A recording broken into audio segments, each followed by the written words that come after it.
I got up early this morning and started the second part of this bee project. This is a nuc, or a bee trap, and what it's supposed to do is, as the bees go out, they kind of divide their hives. They might have a queen that there's just too many bees. They get to capacity, so they kick out any new queens, and they have to go out and try and find somewhere to create a new colony. So what I did here is I created this box. There's an entrance hole, and I put this plastic on here. It's sort of a construction fabric, and they'll start their hive on that, hopefully. And it has a lid that I can easily take off. Lid just goes on top, and I'm going to put that up in the tree. What I did with the hive that I hope to transfer them to is I put 2 holes in it. I'm going to put a little ledge for them to go in and out of, but same idea with that hardware fabric, construction fabric, whatever you want to call it. Hopefully they'll build on that. Put dividers in. They can kind of separate the queen wherever they feel like they want to separate it. And I'm going to put it up on that branch right there. I think that'd be a nice support, and something kind of lower to the ground that I can check on and see how things are going, see if there's bees coming in and out of it.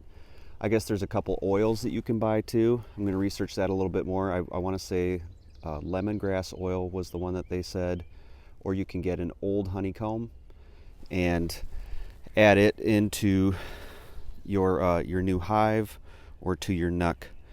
And then I'll put the roof back on, and it should be ready to go. I also ordered a professionally built one on Amazon. I'll do a video on that when it arrives, but just in case this one doesn't really work out, that's one that I know was professionally built and works.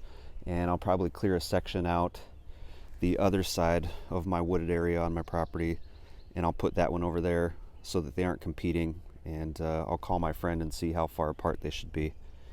But you can see it's going to be sunny today. We did have a heavy frost last night. It was bad news, but one more night of this, and then it's going to go up to the 50s and 60s, and then by next Wednesday, 85 to 90. Good old Michigan. All right, last video for a while. You can see I got the holes there.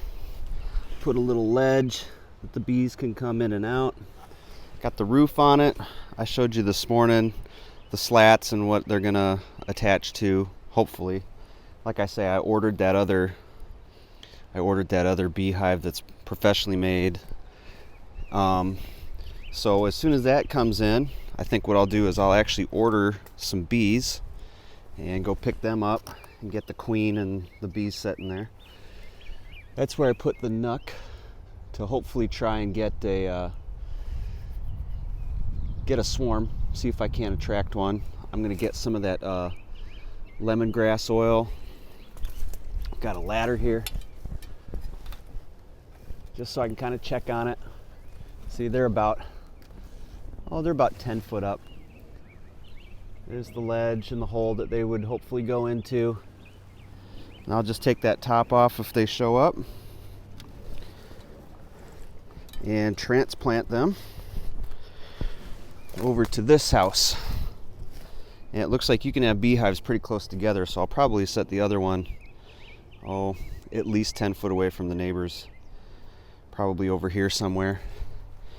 And I put a viewing glass on the back so I can look inside, watch what they're doing.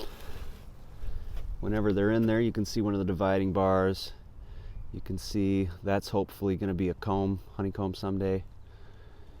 So this is going to be fun to see if I can do it naturally or if I can go pick some up. I know there's a couple of beekeeping societies in Washtenaw County.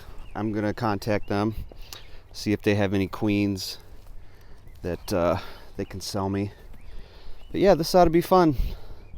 I'll see how they go and how they help the garden and how they help the local flowers, and just kind of see if I can't help honeybees be a little bit more established here in Michigan. Just when I'm getting ready to put my stuff away, I see this guy. So I'm hoping that this bee here is looking for somewhere to swarm. Hey, if I'm lucky, maybe he'll find a house.